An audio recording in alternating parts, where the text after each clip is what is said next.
قرآن پاک پڑھتے وقت کچھ غلطی ہیں جن سے بچنا چاہیے۔ اگر ہم ان غلطیوں سے نہیں بچیں گے تو ہم بہت بڑے گناہ گار ہوں گے۔ وہ غلطیاں یہ ہیں: بسم اللہ الرحمن الرحیم۔ امیر المومنین حضرت عثمان رضی اللہ تعالی عنہ سے روایت ہے کہ نبی اکرم نور مجسم صلی اللہ علیہ وسلم نے ارشاد فرمایا، تم میں سے بہتر وہ شخص ہے جو قرآن سیکھے اور سکھائے۔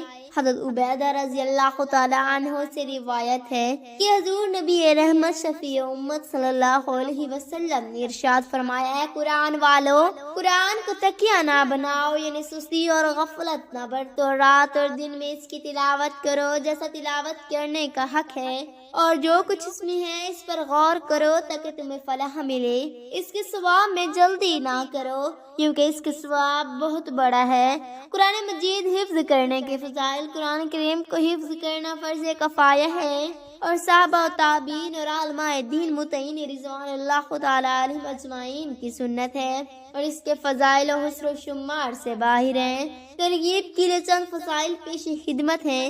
حضرت عبداللہ بن عمر رضی اللہ تعالی عنہ سے روایت ہے کہ رسول کریم صلی اللہ علیہ وآلہ وسلم نے فرمایا، صاحب قرآن کو حکم ہوگا کہ پڑھتے رہو اور درجات چڑھتے جاؤ اور ٹھہر ٹھہر کر پڑھو، جیسے تم اسے دنیا میں ٹھہر ٹھہر کر پڑھتے تھے، کہ تمہارا مقام اس آخری آیات کے نزدیک ہے جسے تم پڑھو گے۔ حضرت ابو ہریرہ رضی اللہ تعالی عنہ سے روایت ہے کہ حضور تاجدار مدینہ صلی اللہ علیہ وسلم نے ارشاد فرمایا، حافظ قرآن اگر رات کو تلاوت کرے تو اس کی مثال است و شیطان کی ہے جس میں مشق بھرا ہوا ہو اور اس کی خوشبو تمام مکانوں میں مہکے، اور جو رات کو سو رہے اور قرآن اس کے سینے میں ہو تو اس کی مثال است و شیطان کی مانند ہے جس میں مشق ہے اور اس کا منہ باندھ دیا جائے۔ پیارے پیارے اسلامی بھائیو، یہ قرآن مجید حفظ کرنے کے فضائل ہیں، لہذا جس مسلمان سے بن پڑھے ہو قرآن پاک کو حفظ کر کے ان فضائل کو حاصل کرنے کی کوشش کرے، اور جہنم نے قرآن مجید حفظ کر لیا ہے انہیں چاہے کہ اس کی روزانہ تلاوت کرتے رہیں تاکہ حفظ بھول نہ جائے۔ اعلیٰ حضرت امام احمد رضا خان علیہ رحمۃ الرحمن ایک حدیث پاک کی وضاحت کرتے ہوئے فرماتے ہیں، جس طرح بندھے اونٹ چھوٹتا ہے اور ان کی محافظت و احتیاط نہ کی جائے تو رہا ہو جائے سے زیادہ قرآن کی کیفیت ہے۔ اگر اسے یاد نہ کرتے رہو گے تو تمہارے سینوں سے نکل جائے گا، پس تمہیں چاہے کہ ہر وقت اس کا خیال رکھو اور یاد کرتے رہو۔ اس دولت بے نہایت کو ہاتھ سے جانے دو۔ قرآن پاک پڑھتے وقت کچھ غلطیاں ہیں جن سے بچنا چاہیے: 1. بنا وضو کے قرآن چھونا۔ 2. آیات سجدہ پڑھنے کے بعد سجدہ نہ کرنا۔ 3. قرآن کو رکھنے کے لیے کوئی سامانیت نہیں چھونا۔ 4. پڑھتے وقت گدھے ہونا یا بیتے ہونا لیکن سون کی پوزیشن میں نہیں ہونا چاہیے۔ 5. قرآن کو پڑھنے کے لیے کسی بھی چیز کے استعمال کرنا جیسے کہ کھانا کھانے کے لیے استعمال ہونے والا برتن۔ 6.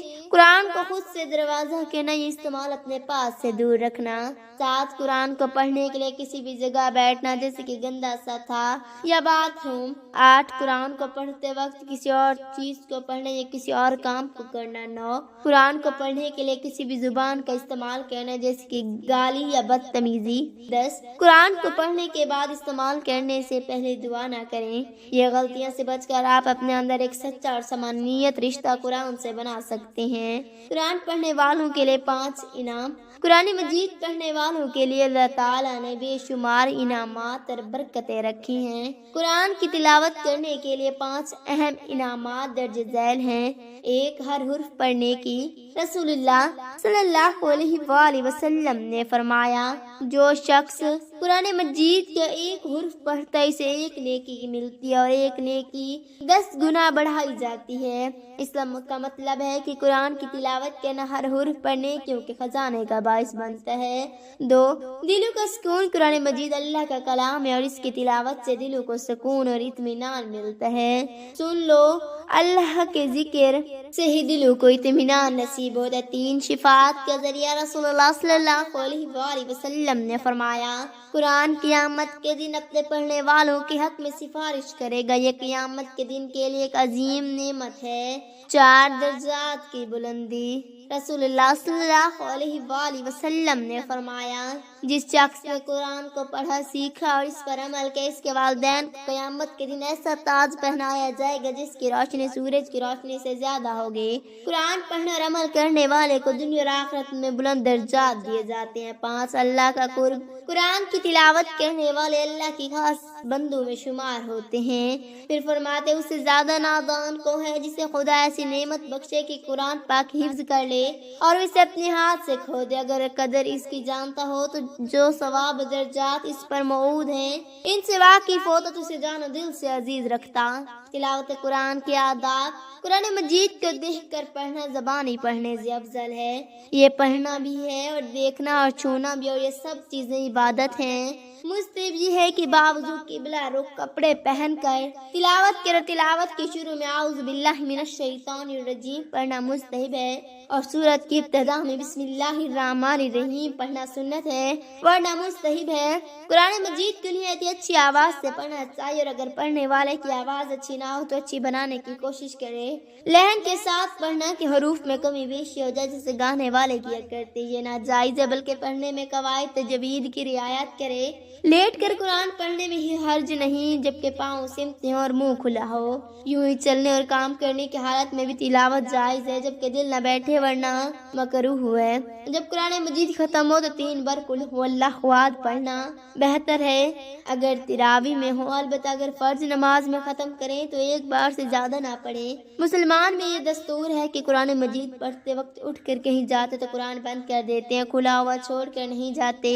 یہ ادب کی بات ہے، مگر بعض لوگوں میں یہ مشہور ہے کہ اگر کھلا ہوا چھوڑ دیا جائے تو شیطان پڑھے گا۔ اس کی اصل نہیں، ممکن ہے کہ بچوں کے آداب کی طرف توجہ دلانے کے لیے یہ بات بنائی گئی ہے۔ جب بلند آواز سے قرآن مجید پڑھا جائے تو تمام حاضرین پر سننا فرض، جبکہ مجمع قرآن مجید سننے کی غرض سے حاضر ہو، ورنہ ایک کا سننا کافی۔ اگرچہ باقی لوگ اپنے کام میں مصروف ہو، مجمع میں سب لوگ بلند آواز سے پڑھیں، یہ حرام ہے۔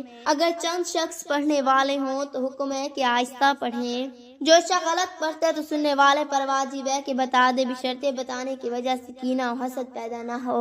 اسی طرح اگر کسی کا محذف شریف اپنے پاس رعایت اگر اس میں کتابیت کی غلطی دیکھیں تو بتا دینا واجب ہے۔ اللہ پاک سے دعا ہے کہ اللہ پاک ہمیں قرآن پاک کو صحیح اور آہستہ پڑھنے کی توفیق عطا فرمائے، آمین ثم آمین۔ اللہ پاک سے دعا ہے کہ اللہ پاک ہمیں تمام احادیث پر عمل کرنے کی توفیق عطا فرمائے، آمین ثم آمین۔ میرا پڑھنا اور آپ کا سننا اللہ تعالیٰ اپنی بارگاہ الہی میں منظور و مقبول فرمائے، آمین ثم آمین۔ ناظرین کمنٹ باکس میں اللہ تعالیٰ کے 99 ناموں میں سے ایک نام ضرور ٹائپ کریں۔ شکریہ، اللہ پاک ہمارا اور آپ کا حامی و مددگار ہو، آمین۔